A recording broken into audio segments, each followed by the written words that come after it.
Folks, we did it. We're here. E3 is officially over, but that doesn't mean we still don't have some things to talk about. There were, of course, a few games released, or rather announced, in the periphery of E3, a little bit before, a little bit after, and then some smaller things during the show. So we're going to talk about those things here on this last E3 coverage video. So let's get started.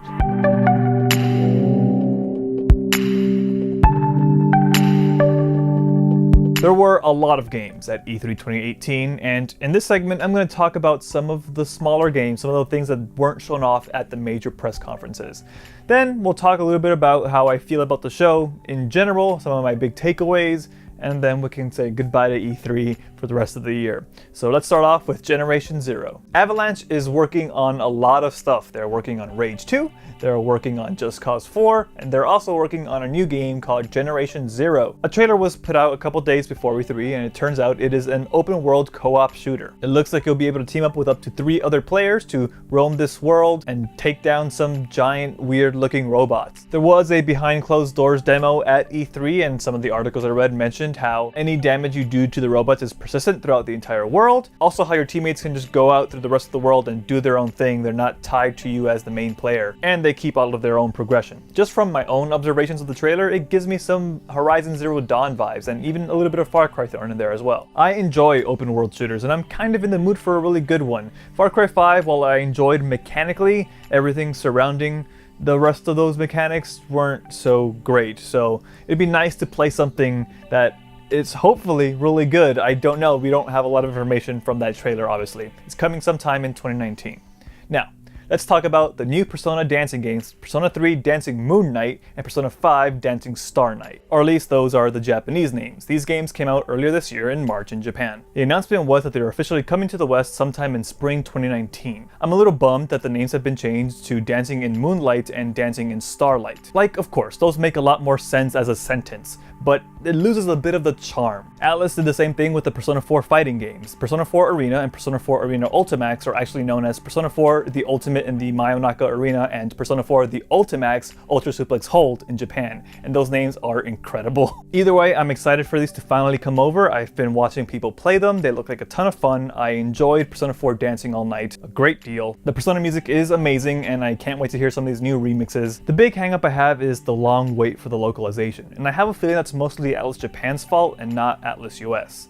Atlus Japan seems to just lock itself in this bubble and not care about what the main global gaming community is at the current time. You know, you hear rumblings that Atlus US is at the whims of Atlus Japan and they can't really do anything about it. And that really sucks. It would be great for these games to launch simultaneously or at least closer together for the rest of the world. Especially since I can just go buy on Amazon Japan a copy of these games and import them for not that much more expensive than they would be here in the US. It's kind of ridiculous.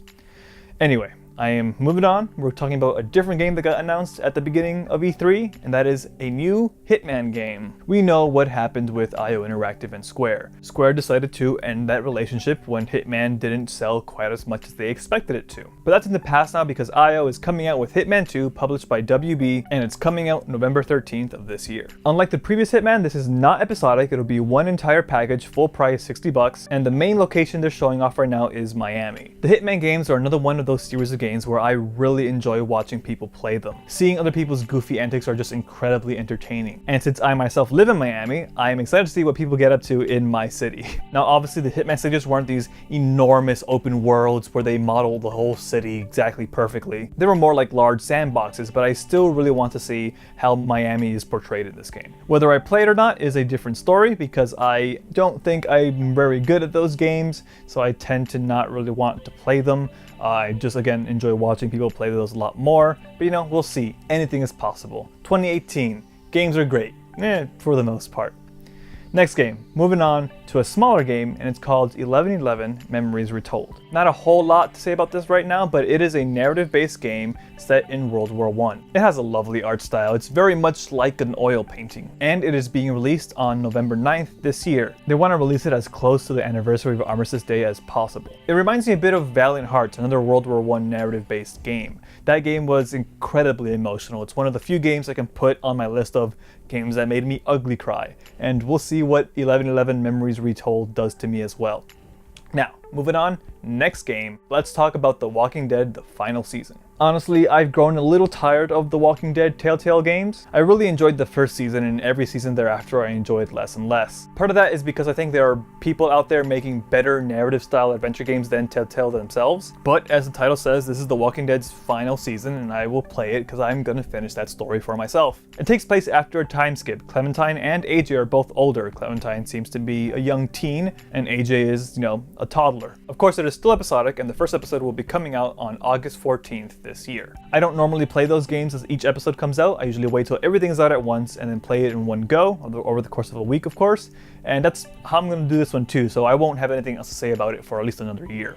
Now, moving on to another video game, there's a lot of them to cover. We're talking about Afterparty. Afterparty is the next game by the developers of Oxenfree. I ended up really liking Oxenfree a lot more than I expected to. It was one of my top 3 favorite games of the year it came out. And this game seems like it's taking the idea of Oxenfree and pushing it a little further. The main premise of the game is that you play as a couple of teens who seem to have died in some way, and now you're in hell. While on your way to get processed for your eternal doom, you find out that there is a loophole. You can outdrink Satan and then he'll let you go free. And there you have it. That is the premise of the game. You are on a quest to outdrink Satan. The game still has those dialogue trees and really natural sounding conversations and interruptions. The added mechanic here is that if you drink and get drunk, you will have some extra dialogue options that may help or hurt you depending on how you use them. I am excited to see more of this game. It looks really neat. The developers put up an extended demo of the game for E3, and you can go watch that on their YouTube channel. Now, moving on again, we have a couple more games to talk about. This time, let's talk about some Japanese games that are coming to the PC for the first time. That's right, Yakuza 0 and Yakuza Kiwami are coming to the PC. Lately, Sega has been making an effort to support the PC more than it has before. So seeing the Yakuza games start coming to PC is a great addition. It is only those 2 right now, but I'm willing to bet Kiwami 2 eventually makes its way, as well as 6 because they run on the same engine, I believe. But again, that's all speculation on my part. It would also be really great to see 3 and 5 come to PC. They were remasters recently announced, but they are not full remakes, so that's what makes me a little skeptical of those. There are no dates for those just yet, but Yakuza 0 does have a Steam page up, so I bet that is coming fairly soon. Now, on to the last game I want to mention in this video, and that is a game called NeoCab. NeoCab, like a few other games I've talked about here, is another narrative-focused game. The premise is that you are the last human Lyft driver. Well, not literal Lyft, just like the in-universe version of Lyft. From the trailer, it looks like the corporation that owns all the automated driving cars might be looking for you for some reason. There's not more information besides that, not even a release window. It just says coming soon on the developer's website, but I think that game is something worth keeping an eye on. And that's it. That was E3. It was maybe a little bit of a strange show this year. E3 kept creeping earlier and earlier in the week, which is very exhausting if you're trying to cover it, but we made it, it's okay, and we got some good games on the horizon. It seems like most of them that I'm really interested in will be in 2019, which makes the beginning half of that year feel pretty packed. So maybe we have another situation like 2017 where it's a very front-loaded year with a lot of great games. Some of my biggest takeaways of the show are Cyberpunk, obviously. A lot of folks have been trying that behind closed doors demo and saying really incredible things about it. It makes me really excited to see what is to come of that game. Of course, I can't forget about Spider-Man. That is a game I'm very much looking forward to play in September. And both of Don't Nod's games look pretty neat. Captain Spirit especially because it comes out very soon. And of course, Kingdom Hearts because I just cannot shut up about it. And that concludes our coverage of E3. Thank you so much for watching. We've put a lot of effort into making these videos. It's the most amount of work we put for covering E3, and I'm really happy with the result, and I'm glad to see people are enjoying them. That's it. Stay tuned. We'll have more stuff coming, just regular videos here and there, squeakywhale.com or youtube.com/squeakywhalevids. Until next time, bye-bye.